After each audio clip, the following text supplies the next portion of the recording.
सगळ्यांना नमस्कार. मोठ्या आवाजात नमस्कार.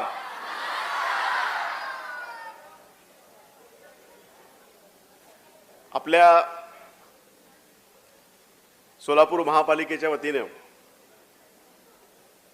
सोलापूर शहरामधल्या विविध संस्थांच्या सहकार्याने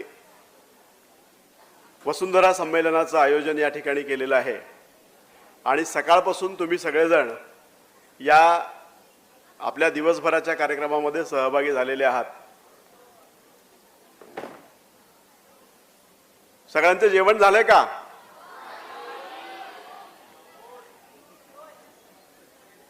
तर मी काही जास्त वेळ घेणार नाही, मला पण अर्धा तास दिलेला आहे. मित्रांनो, या ठिकाणी पाण्याची बाटली आहे. आपण पाण्याची बाटली बघितली आहे?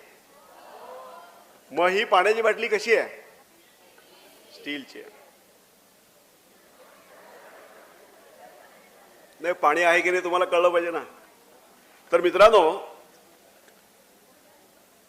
एकदा मी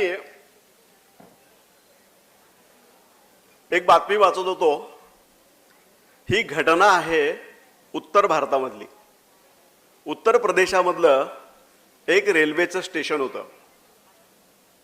त्या रेल्वे स्टेशनवरती सातत्याने रेल्वे येत होत्या आणि या रेल्वे येत असताना भर दुपारची वेळ, उन्हाळ्याचे दिवस होते आणि या उन्हाळ्याच्या दिवसामध्ये भर दुपारच्या वेळेला रेल्वे त्या रेल्वे स्टेशनमध्ये सातत्याने येत होत्या. एके दिवशी सकाळच्या वेळेला एक माणूस घाईघाईनं स्टेशन प्रमुखांच्या केबिनमध्ये गेला आणि त्यांनी एक जाडजूड पाकिट ते स्टेशन मास्तरांच्या, स्टेशन प्रमुखांच्या हातामध्ये दिलं आणि तो घाईघाईनं परत निघून गेला. दुपारचा 1 वाजला. ऊन तळपत होतं आणि एक एक रेल्वे गाडी त्या रेल्वे स्टेशनमध्ये येत होती. आल्यानंतर प्रचंड उन्हामुळे तापलेले सगळे जे प्रवासी होते ते पटकन बाहेर पडले. प्रत्येकाच्या हातामध्ये डबा होता, कुणाच्या हातामध्ये पाण्याची बाटली होती, कुणाच्या हातामध्ये आणखीन काही वेगळं तांब्या होता, ग्लास होता आणि हे सगळेजण पाण्याचा जो नळ आहे स्टेशनवरचा, त्या पाण्याच्या नळाच्या दिशेने धावत होते आणि पहिल्यांदा पाणी आपल्याला मिळालं पाहिजे, पहिल्यांदा पाणी आपल्याला मिळालं पाहिजे असं प्रत्येकाला वाटत होतं. पण तो नळ कोरडा होता, त्या नळाला पाणी नव्हतं.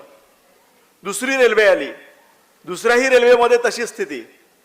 प्रवासी बाहेर पडायचे आणि त्यांच्या हातामधल्या त्या तांब्यामध्ये, फिरकीचा तांब्या त्या काळात असेल, तो फिरकीच्या तांब्यामध्ये, ग्लासमध्ये, पाण्याच्या बाटलीमध्ये ते सगळे प्रयत्न करत असत आणि तिथं कुठंच त्या संपूर्ण स्टेशनवरती कुठेही पाणी त्या नळाला नव्हतं. त्या स्टेशनच्या मध्यभागी एक चाय की दुकान थी आणि त्या चायच्या दुकानावरती हजारो पाण्याच्या बाटल्या प्लॅस्टिकच्या, मी तुम्हाला मुद्दाम ही पाण्याची बाटली दाखवली आणि पाणी प्यायलो, पण हजारो प्लॅस्टिकच्या पाण्याच्या बाटल्या ह्या विकायसाठी ठेवलेल्या होत्या. आणि जे तहानलेले लोक होते, प्रवासी होते, ह्या सगळ्या लोकांनी त्या हजारो बाटल्या रेल्वे त्या स्टेशनवरती जितकी मिनिटं थांबते तेवढ्या मिनिटामध्ये सगळ्यांनी त्या बाटल्या पाण्याच्या खरेदी केल्या. आणि जेव्हा ती रेल्वे बाहेर पडत होती त्यावेळेला रेल्वेवरती अनाउन्समेंट होत होती की सकाळी विद्युत पुरवठा खंडित झाल्यामुळं आम्ही पाण्याच्या टाकीमध्ये पाणी चढवू शकलो नाही. स्टेशनवरच्या कोणत्याही सार्वजनिक नळाच्या तोटीला पाणी येऊ शकलं नाही. प्रवाशांची जी गैरसोय झाली आहे त्याबद्दल आम्ही दिलगीर आहोत. ही 30, 35, 40 वर्षापूर्वीची गोष्ट आहे. त्यावेळेसच्या वर्तमानपत्रांमध्ये ही बातमी आली आणि घटना काय आहे ते, सकाळी दिलेलं जे पाकिट होतं स्टेशन मास्तरांच्या हातामधलं, त्या स्टेशन मास्तरांच्या हातातल्या पाकिटानं हे काम केलेलं होतं की त्या स्टेशनवरच्या सगळ्या सार्वजनिक नळाचं पाणी जे आहे ते बंद करण्यात आलेलं होतं आणि लोकांनी पाण्याच्या बाटल्यांमधून पाणी विकत घेतलेलं होतं. पाणी विकत घेण्याची प्रक्रिया प्लास्टिकच्या बाटल्यांमधून जेव्हा सुरू झाली, ती भारतामधली या पद्धतीचा हा ज्या भागामध्ये फारसं शिक्षण नाही आहे, फारशी माहिती लोकांना नाही आहे, अशा अडाणी लोकांच्या प्रदेशामधनं या पद्धतीच्या पाण्याच्या बाटल्यांची विक्री सुरू झाली. या पद्धतीने पाण्याचा व्यवसाय सुरू झालेला आहे आणि पाणी हे आपल्याला विकत घ्यावं लागतंय. रेल्वेची याच्या आधीची परिस्थिती काय होती? ज्या वेळेला रेल्वे सुरू झाली त्यावेळेला रेल्वेची परिस्थिती अशी होती की त्या रेल्वेमध्ये मोफत पाणी देणारा माणूस रेल्वेचा प्रत्येक डब्यामध्ये जाऊन पाणी देत असे प्रवाशांना. आणि नंतरची परिस्थिती अशी झाली की सार्वजनिक नळ स्टेशनवरती आले आणि आजची परिस्थिती अशी आहे की सगळे सार्वजनिक नळ जे आहेत स्टेशनवरचे हे सगळे बंद आहेत. आपण नुसते नळ बघतो, तिथं त्या नळाला पाणी नसतं. क्वचित एखाद्या नळाला पाणी असू शकेल पण तो अपवाद. तर पाण्याचा व्यापार किंवा पाण्याचा बाजार जो आहे हा अशा पद्धतीने आपल्याला प्रवासाच्या अनुषंगाने आपल्याला पाहायला मिळाला. हे जे प्लास्टिक आहे, या प्लास्टिकचा जो पाण्याच्या बाटलीचा प्रकार आहे, हे प्लास्टिक आपल्याला अतिशय घातक अशा स्वरूपाचं प्लास्टिक आहे. आपल्याला आता तर सोलापूरच्या रेल्वे स्टेशनवर जा किंवा अन्य कोणत्याही रेल्वे स्टेशनवरती जा, तुम्ही सगळी मुलं आहात म्हणून मुद्दाम सांगतोय की या प्लास्टिकच्या बाटल्या ज्या आहेत, या प्लास्टिकच्या बाटल्या सुद्धा वापरलेल्या असतात, पुनर्वापर केलेले असतात आणि त्याचं पुनरुज्जीवन केलेलं नसतं, तर त्या पुन्हा जशाच्या तशा वापरलेल्या असतात. बाटलीची बुचं फिक्स करण्याचं एक विशिष्ट असं साधन आहे, त्याचा वापर करून या पाण्याच्या आहेत त्याच बाटल्या पुन्हा विकल्या जातात. आपल्याला सावध राहण्याची किती गोष्ट आहे हे नीट आपण लक्षात घ्या. त्यामुळे घरूनच पाणी घेऊन जाणं हे सगळ्यात उचित आहे असं आपण लक्षात घेतलं पाहिजे.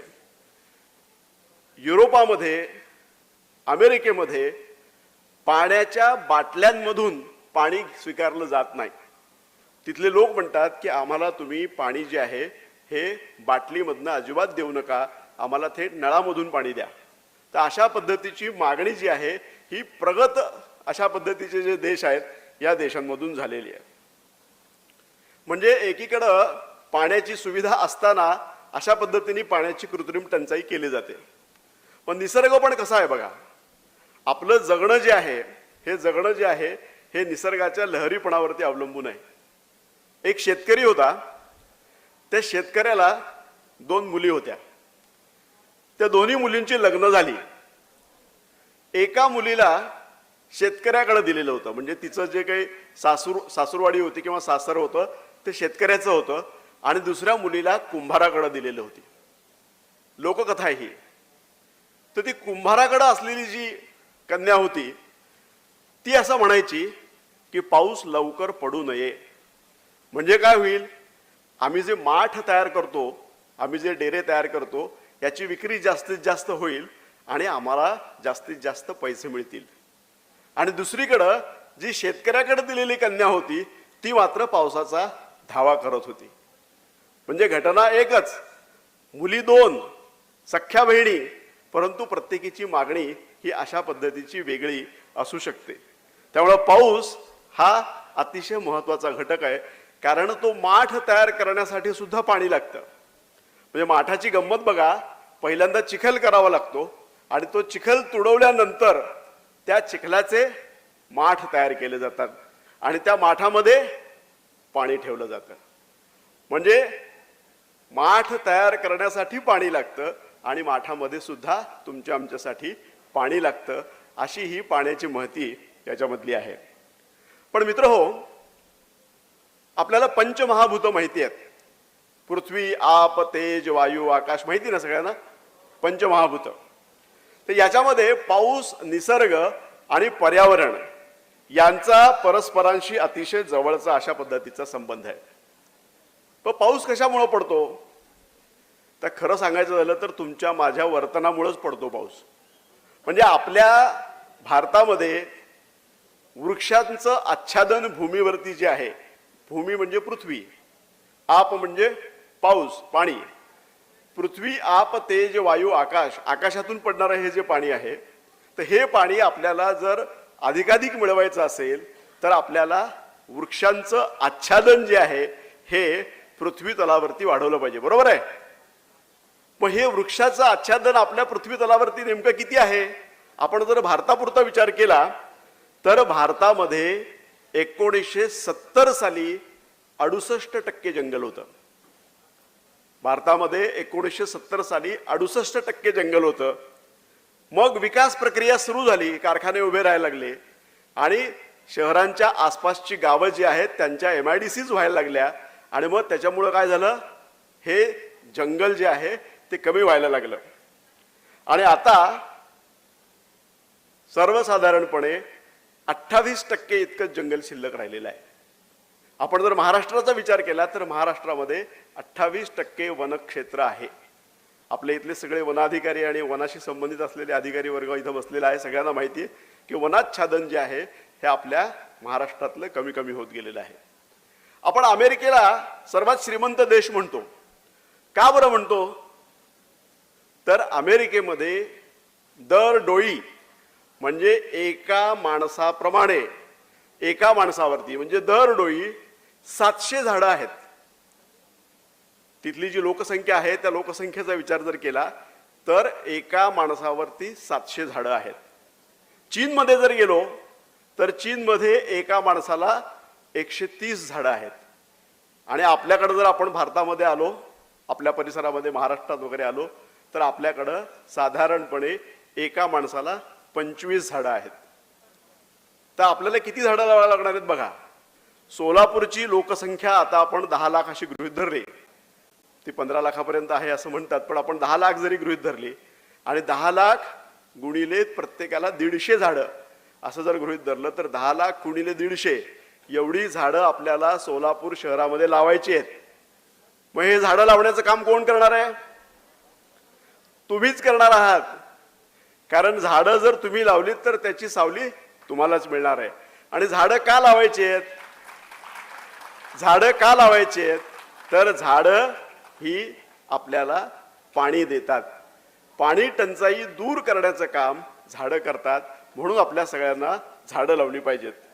मित्रहो, महानगरपालिकेची वृक्ष प्राधिकरण कमिटी आहे आणि ही कमिटी जी आहे ही आपल्याला, तिचा उद्यान विभाग आहे, हे सगळेजण या सगळ्या सोलापूर शहरामधल्या झाडांच्या एकूण याच्यावरती लक्ष ठेवून असतात. मोकळ्या झाडांवरती झाडं लावली पाहिजे, मोकळ्या जागांवरती झाडं लावली पाहिजेत. आता झाडं लावण्याच्या संदर्भामधला एक जो गैरसमजुतीचा भाग आहे तो फक्त तुमच्या निदर्शनास आणून देतो. झाडं लावण्याच्या दृष्टिकोनातून आपल्याकडं सीड बॉल केले जातात. तर हे जे सीड बॉल आहेत, या सीड बॉलच्या यशस्वीतेचं प्रमाण किती आहे? हे सीड बॉल लावून आपण वेगवेगळ्या ठिकाणी टाकतो तर त्याचं एकदा प्रमाण नेमकं काय आहे यशस्वीतेचं, की त्या सीड बॉलमधून झाड उगवलं अशा पद्धतीची उदाहरणं किती आहेत हे जरा तपासायची गरज आहे. कारण ते सीड बॉल तयार करण्यामध्ये श्रम जातात आणि पुन्हा आपल्याला वेगवेगळ्या ठिकाणी टाकण्यामध्ये श्रम जातात आणि त्या श्रमाच्या मोबदल्यामध्ये नेमकं आपल्याला फळ काय मिळतं ते आपल्याला नीट तपासण्याची गरज आहे. त्यामुळे अशा पद्धतीच्या कामामध्ये जेव्हा आपण व्यस्त होतो तेव्हा त्याचा परिणाम नेमका काय होतो हे सुद्धा आपल्याला बघितलं पाहिजे. मित्रहो, आपला हा जो देश आहे हा नद्यांचा देश नसून आपला देश हा तलावांचा देश आहे. आणि तलावांच्या बाबतीमध्ये आपण सोलापूरकर जे आहोत हे अतिशय श्रीमंत आहोत. त्याचं कारण असं की आपल्या सोलापूर शहरामध्ये परिसरामध्ये अनेक तलाव आहेत. आपल्याला 11व्या शतकामधले जे आपले संत होते सिद्धेश्वर, त्यांचा सिद्धेश्वर तलाव माहिती आहे. तर 1850 सालापासून 70 सालापासून सिद्धेश्वर तलावामधलं पाणी आपण सोलापूरकर पित होतो. त्याच्यानंतर हिप्परगा तलाव आपल्याला माहिती आहे. त्याच्यानंतर कंबर तलाव आपल्याला माहिती आहे, छत्रपती संभाजी तलाव असं त्याचं नाव आहे आता. त्याच्यानंतर होडगी तलाव आहे. सोलापूरच्या पंचकृषीमध्ये अनेक तलाव आहेत आणि आपला जो देश आहे, आपला सोलापूर शहर जे आहे हे सगळं तलावांचा देश, तलावांचा प्रदेश म्हणून ओळखला जातो. तेव्हा तलावांचं रक्षण करणं हे गरजेचं आहे. पण तलावाकडे आपण दुर्लक्ष का करतो? तर आपल्या घरामध्ये जलवाहिनीनी नळावाटे पाईपद्वारे पाणी येतं आणि एकदा पाईपनी पाण्याचा पुरवठा सुरू झाला की आपण मूळ पाणी जे आहे, जलाशयातलं पाणी जे आहे त्या पाण्याकडे दुर्लक्ष करतो आणि कालांतराने येणारं पाणी जे आहे हे सुद्धा आपलं काही वेळेवर येत नाही. अपुरा पाणी पुरवठा व्हायला लागतो. म्हणजे पाईपमधनं येणारं पाणी सुद्धा आपल्याला पुरत नाही. तलावाकडे तर आपण दुर्लक्षच केलेलं असतं. तेव्हा आपण सगळ्यांनी लक्षात घेतलं पाहिजे, पाण्यासाठी आपले जलाशय जे आहेत, हे जे जलाशय आहेत या जलाशयाकडं लक्ष दिलं पाहिजे. आपण शेततळी बघत असाल, ग्रामीण भागामध्ये शेतामध्ये मोठमोठ्या प्रमाणावरती सरकारने आता शेतकऱ्यांना प्रोत्साहन देऊन, पैसे देऊन, निधी देऊन शेततळं लावण्यासंबंधीचं आवाहन केलेलं आहे. तेव्हा ही तलाव जे आहेत या तलावाचं रक्षण करणं ही आपल्याला महत्त्वाची गरज आहे. मित्रांनो, आपल्याला एक गोष्ट सांगतो मी, आपल्या अंगात शर्ट आहेत, पोशाख आहे, गणवेश आहे, या सगळ्या गोष्टीला पाणी लागलेलं आहे. तुम्ही आता इथं बसलात, इथल्या प्रत्येक गोष्टीला पाणी लागलेलं आहे. तुम्ही म्हणाल आम्ही सीटवर बसलेलो आहे, सीटला काय पाणी लागतंय? आम्ही इथं आता हा जो माईक आहे माझ्या पुढचा, या माईकला सुद्धा पाणी लागलेलं आहे, या डायसला पाणी लागलेलं आहे, माझ्या या चष्म्याला, तुमच्या चष्म्याला, तुमच्या टोप्यांना, सगळ्या गोष्टीला पाणी लागलेलं आहे. ही जी संकल्पना आहे, ही पाणी लागण्याची जी आहे, प्रत्येकाला पाण्याची हे लागणं, ती संकल्पना आहे वॉटर फूटप्रिंट. वॉटर फूटप्रिंट नावाची जी कल्पना आहे ही खरं तर तुम्हाला पहिली दुसरी पासूनच शिकवायला पाहिजे, पाठ्यपुस्तकामध्ये ती आली पाहिजे. त्याला जलपद चिन्ह असं म्हणतात. तर वॉटर फूटप्रिंट म्हणजे काय? तर तुम्ही आम्ही पाणी पितो, आपल्याला लागतं ते पाणी, तो भाग वेगळा, पण प्रत्येक गोष्ट तयार करण्यासाठी पाणी लागतं. शर्ट तयार करायला पाणी लागतं, म्हणजे शर्ट कापसापासून करतात, मग तो कापूस उगवण्यासाठी पाणी लागतं. तो कापूस उगवल्यानंतर त्याच्या शर्टावरच्या सगळ्या ज्या प्रक्रिया आहेत त्या प्रक्रियांमध्ये प्रत्येक ठिकाणी पाणी लागत असतं. आणि या सगळ्या पाण्याचा जर विचार केला तर तुमचा शर्ट जर 100 रुपये 150 रुपयाला असेल तर तुमच्या शर्टाला किमान 4 ते 5 हजार लिटर पाणी लागलेलं असतं. म्हणजे माणूस आतून सुद्धा पाणीदार आहे आणि अंगावरच्या शर्टाने सुद्धा पाणीदार आहे. तर अशा प्रत्येक गोष्टीला पाणी लागलेलं आहे. तुम्ही जो बिस्किटं खाता त्या बिस्किटाच्या पुड्याला सुद्धा पाणी लागलेलं आहे. एक चॉकलेट तुम्ही खाता त्या चॉकलेटसाठी 15,000 लिटर पाणी लागलेलं असतं. तर हे जे पाणी लागतं ह्याला जलपद चिन्ह असं म्हणतात.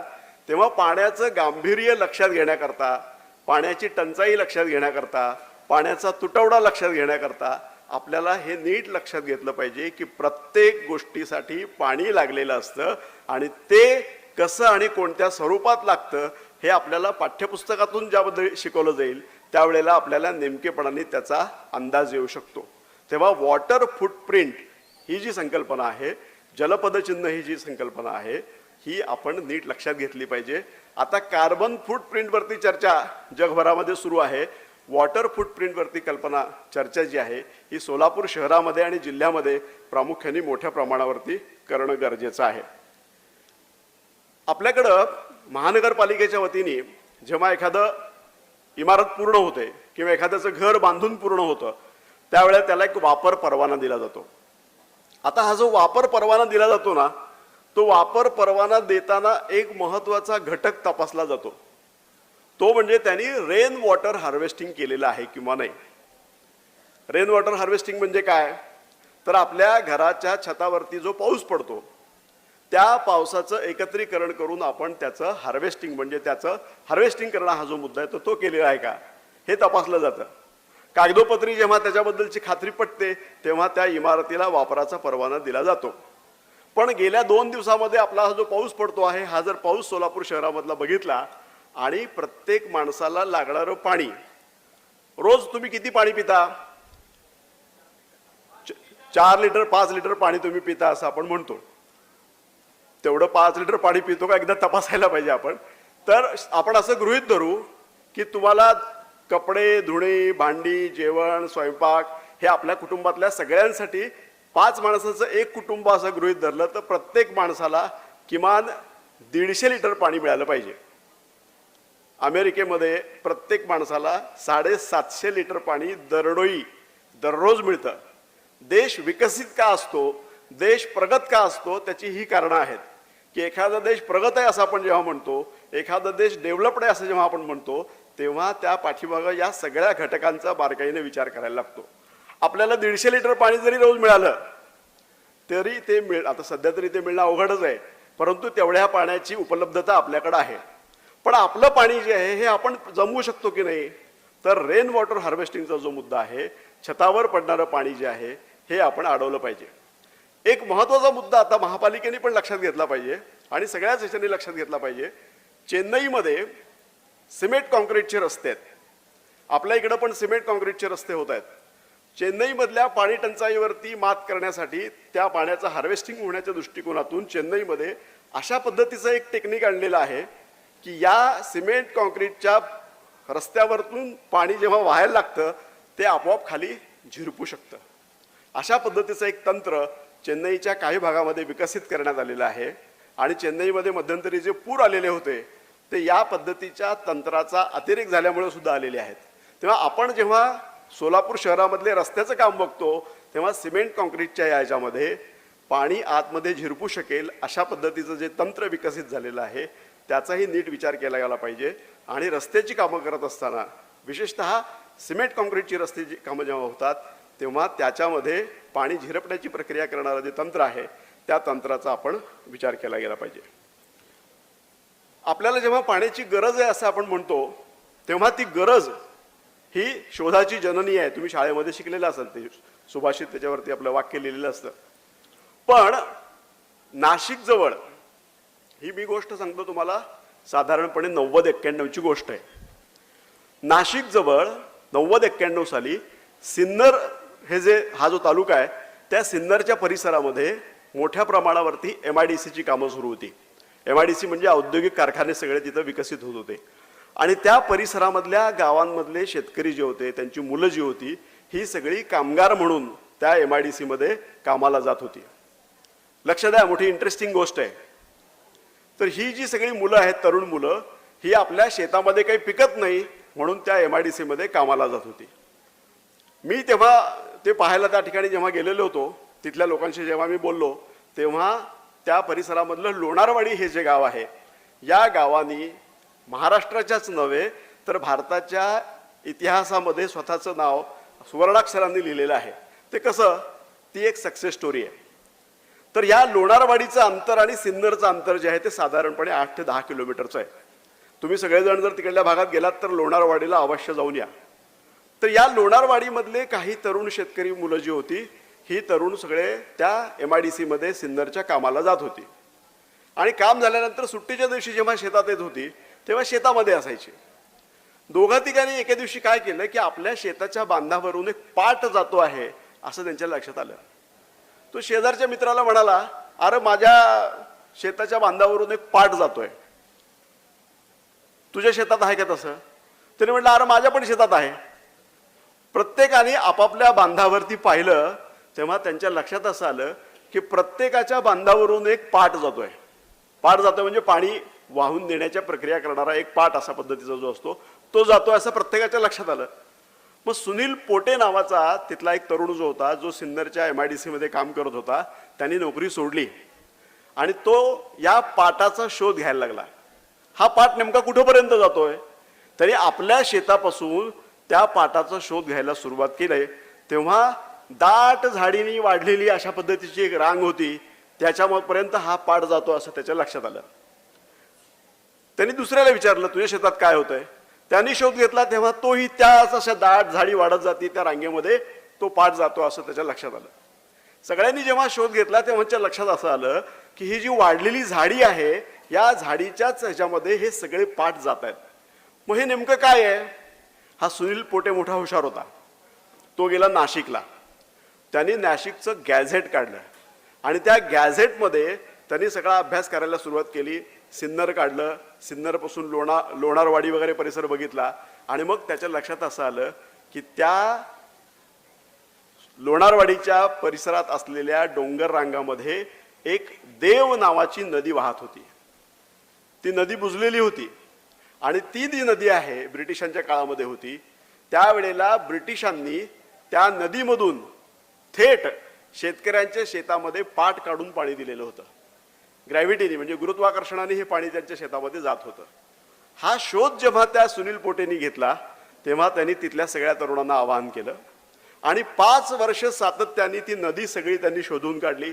नदीमधला गाळ बाहेर काढला, नदीमधली झाडी काढून टाकली, झाडोरा काढून टाकला आणि एका पावसाळ्यामध्ये 1995च्या ती नदी वाहायला लागली.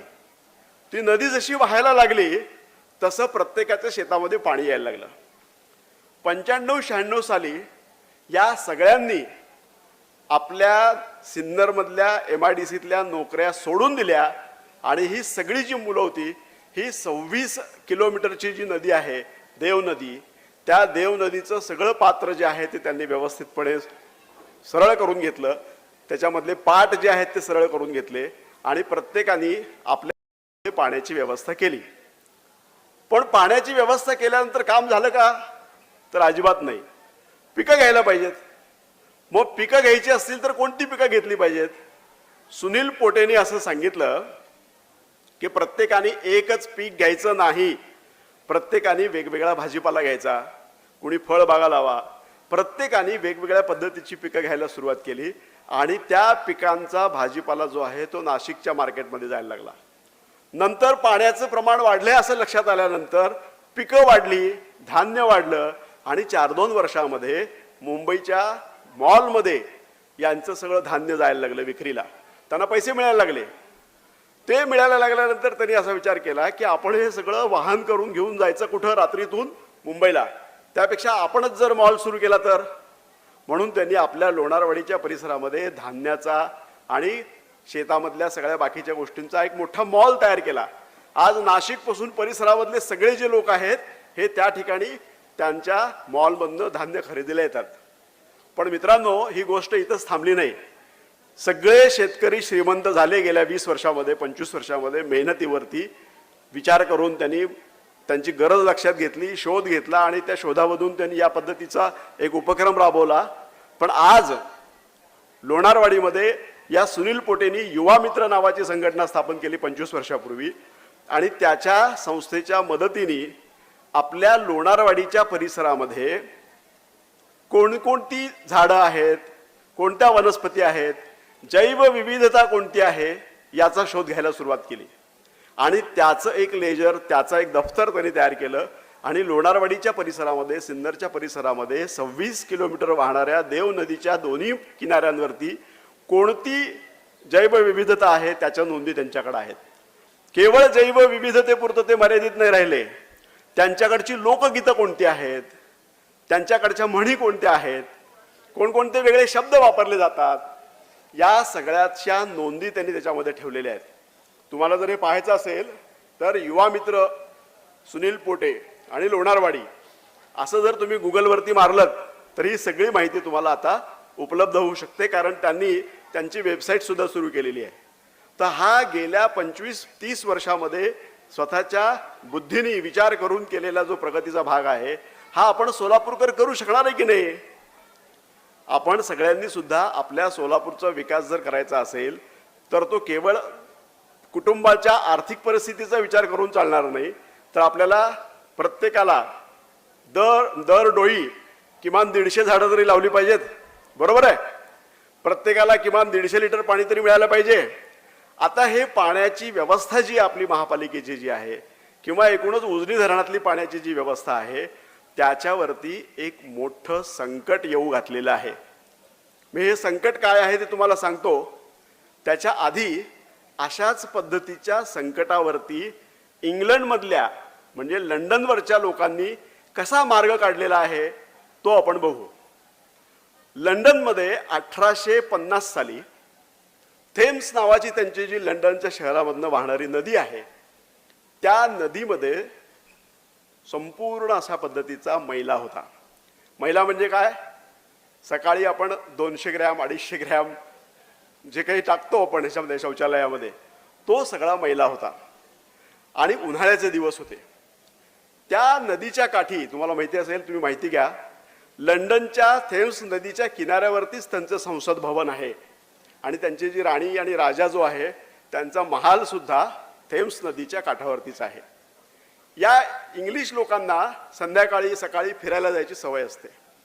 एके दिवशी हे महाराजा अल्बर्ट आणि त्यांची राणी व्हिक्टोरिया, उन्हाळ्याचे दिवस होते, थेम्स नदीच्या त्यांच्या नेहमीच्या संध्याकाळच्या प्रवासाला निघाले बग्गीमध्ये बसून. फिरायला लागल्यानंतर त्यांच्या लक्षात असं आलं की या नदीमध्ये सगळीकडं कागद टाकलेले आहेत. पांढरे कागद असतात ना, कागद टाकलेले आहेत आणि एक घाण वास येतोय. हा नेमका वास कसला आहे? मग ते उन्हामुळं तो जो सगळा मैला होता हा सगळा वाळत चाललेला होता आणि तो वाळत चालल्यामुळं एक घाण वास त्या संपूर्ण परिसरामध्ये पसरलेला होता. त्या अल्बर्ट आणि व्हिक्टोरियानी विचारले, हे काय चाललंय, काय आहे? नाही, घाण वास आहे म्हणाले.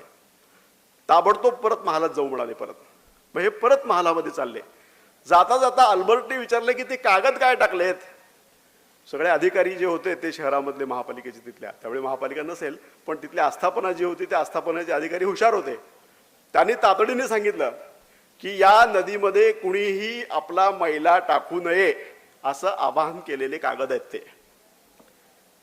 तुम्हाला माहिती आहे, इंग्लिश लोक, ब्रिटिश लोक किंवा पाश्चात्य लोक जे आहेत हे आपला मैला धुण्यासाठी शौचाला झाल्यानंतर पाणी वापरत नाहीत, कागद वापरतात. ते वापरलेले कागद सगळे त्या नदीच्या पात्रामध्ये होते वाळलेल्या, आणि त्यांनी सांगितलेलं असं होतं की घाण टाकू नका म्हणून केलेलं आवाहन केलेले जे कागद आहेत ते त्यात टाकलेत. अल्बर्ट आणि व्हिक्टोरिया आतमध्ये गेले, पण हा जो काही प्रकार होता हा दिवसेंदिवस वाढत गेला.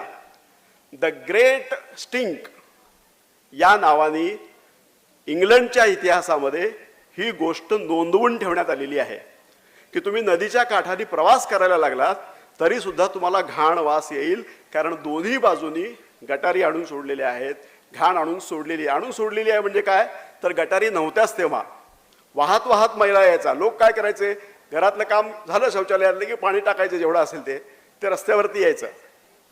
आता आपल्याकडं उंच टाचांच्या चपला घालतात बघा. आपण सिनेमामध्ये बघतो सगळ्या नट्या ज्या असतात ना ते उंच टाचांच्या चपला घालतात. आता ते थोडंसं आधुनिकीकरण केलंय, त्यांनी फॅशन आणली त्यामध्ये. पण उंच टाचांची चपलांची जी फॅशन आहे ती आपण कशी अडॉप्ट केली बघा. त्यावेळेला रस्त्याने चालत असताना तो जो मैला आहे तो पायाला लागायचा, ते पॅन्ट घालायचे तर पॅन्टीला लागायचा, किंवा त्यांचा जो पोशाख असायचा महिलांचा त्या पोशाखाला लागायचा. म्हणून त्यांनी काय विचार केला, दगड टाकूया म्हणाले वाटेत, आणि दगडावरनं पुढं जायचं. पण दगडावरनं नेहमी जाणं शक्य होईना. मग त्यांच्यापैकी एका हुशार माणसांनी काय केलं की हाय हिल्सच्या चपला ज्या आहेत, पादत्राणं जी आहेत ती उंच टाचांची केली. त्यामुळं काय झालं, त्या मैल्याच्या वरती यांचे पाय यायला लागले, चपला यायला लागल्या, आणि त्याच्यावरून तो हे सहज चालले. ती उंच टाचांची पादत्राणांची जी फॅशन आहे ती आज आपण इथं महानगरांमधल्या सगळ्या महिला ज्या आहेत, मुली ज्या आहेत त्या करतायत, सिनेमा नट्या करतायत. तर उंच टाचांच्या फॅशनची ही पद्धत निघाली. पण आता मी तुम्हाला सांगतोय तो सक्सेस त्याच्यामध्ये कसं मिळालं. तर जेव्हा हा सगळा गहजब माजला, सगळीकडे चर्चा सुरू झाली, त्यावेळेला तिथले शहरामधले इंजिनियर्स सगळे एकत्र आले आणि त्यांनी विचार केला की हे आपल्याला ग्रेट स्टिंक म्हणून आपल्यावरती जो काही डाग लागलेला आहे जगभरामध्ये तो कसा घालवता येईल. सगळेजण एकत्र बसले आणि त्यांनी असा विचार केला की दोन्ही बाजूनी पाईपलाईन टाकायची, जलवाहिनी टाकायची, सिमेंट कॉन्क्रीटच्या जलवाहिन्या तयार करायच्या, मलवाहिन्या तयार करायच्या, आणि त्या मलवाहिन्यांच्या मधून एका विशिष्ट ठिकाणी नेऊन त्या मैल्यावरती शुद्धीकरणाची प्रक्रिया करायची. या मैल्यावरती शुद्धीकरणाची प्रक्रिया झाली की मग तो वासही कमी होतो आणि बाकीच्या सगळ्या गोष्टी सुद्धा कमी होतात. मैला जो आहे हा एका ठिकाणी साठवून ठेवला. अरुण देशपांडेंनी अंकोलीला प्रयोग केलेला होता. तुम्ही जर 6 ते 7 दिवस एका बास्केटमध्ये मैला घालून ठेवलात, तुमचा मानवी मैला, मानवी विष्ठा ज्याला म्हणतात, ती ठेवली, 7-8 दिवसांनी तिचा वास येणं बंद होतं आणि ते उत्तम प्रकारचं खत होतं. त्या खतापासून काय काय गोष्टी करता येतील याचा एक उत्तम प्रयोग अंकोलीचे आपले शास्त्रज्ञ जे आहेत, पर्यावरण तज्ज्ञ अरुण देशपांडे यांनी केलेला होता. तो तुम्ही नंतरच्या टप्प्यामध्ये कधी तुम्हाला शक्य होईल त्यावेळेला बघा. तर अशा पद्धतीचा प्रयोग त्या ह्याच्यामध्ये केल्यानंतर त्यांनी ती मलवाहिनी टाकली आणि प्रत्येक घरामधनं मलवाहिनी किंवा मल जो आहे तो घेऊन जाण्यासाठीच्या पाईपलाईन्स केल्या आणि त्या मुख्य वाहिनीला जोडल्या आणि विशिष्ट ठिकाणी, दर विशिष्ट ठिकाणी नदीच्या त्या मैल्यावरती शुद्धीकरणाची प्रक्रिया करणारे सेंटर्स उभे केले आणि तिथून या पद्धतीचं काम जे आहे ते चांगलं झालं. आज जगातल्या सगळ्यात शुद्ध नद्या ज्या आहेत त्या सगळ्या शुद्ध पाण्याच्या नद्यामध्ये थेम्स या नदीचा उल्लेख केला जातो. म्हणजे ग्रेट स्टिंक म्हणून इतिहासामध्ये, माणसाच्या इतिहासामध्ये, देशांच्या इतिहासामध्ये ज्याची घाण म्हणून नोंद झालेली आहे ती नदी जगातल्या सगळ्यात शुद्ध नद्यांमधली एक नदी म्हणून तिचा उल्लेख केला जातो. आणि आज आपण 1850 सालच्या थेम्स नदीच्या त्याच पाण्याच्या तवंगावरती उभे आहोत, कारण ते तवंग आपल्या भीमा नदीमध्ये येत आहेत. आपली जी भीमा नदी आहे ही भीमा नदी त्या 1850 सालच्या घाण थेम्स नदीपेक्षा सुद्धा भीषण आहे. कारण तिथं केवळ मैलाच येतो असं नाही, तर वेगवेगळ्या उद्योगपतींच्या उद्योगांमधल्या रासायनिक सांडपाणी असेल जे आहे ते सांडपाणी आपल्या नदीमध्ये येत आहे. आपल्या उजनी धरणामध्ये ते पाणी येत आहे आणि त्याच्यावरती शुद्धीकरणाची प्रक्रिया सोलापूर महानगरपालिकेच्या वतीने केली जाते जेव्हा आपल्याला पाणी दिलं जातं त्यावेळेस. पण ते पाणी जे आहे हे इतकं खराब झालेलं आहे की या उजनी धरणामध्ये जे खराब झालेलं दूषित झालेलं पाणी आहे ते पाणी शेताला जर दिलं तर त्याच्यातून जी पिकं निघणार आहेत ती सुद्धा विषारी होण्याची शक्यता येऊन बसलेली आहे. त्यामुळं उजनी धरण आणि भीमा नदी हा एक मैला बॉम्ब झालेला आहे.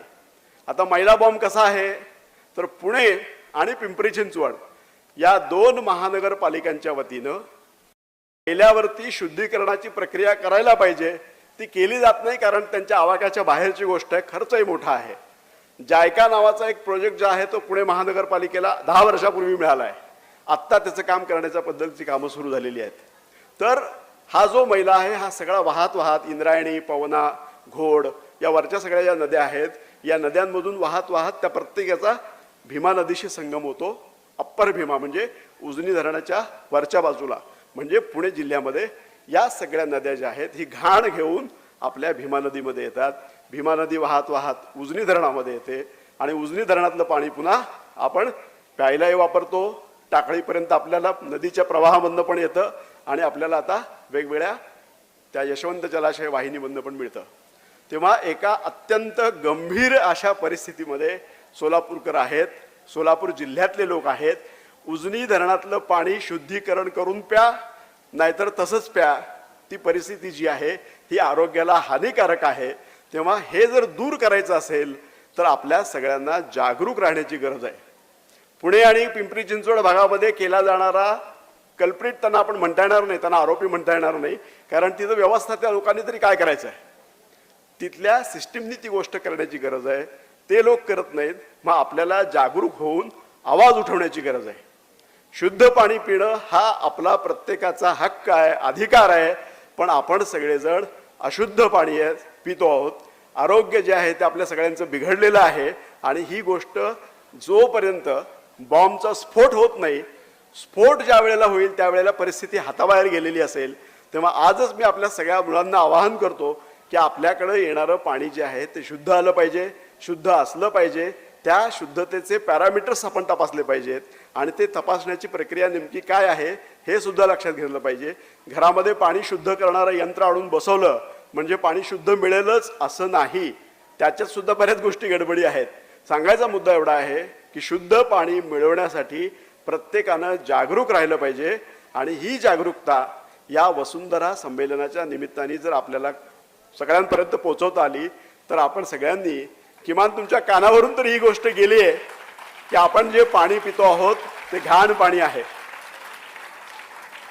तेव्हा हे आपण आपल्या शिक्षकांशी बोला, कुटुंबातल्या व्यक्तींशी बोला, मित्रांशी बोला, अन्य सर्व लोकांशी बोला आणि शुद्ध पाणी आपल्याला मिळालं पाहिजे यासाठी प्रयत्न केला पाहिजे.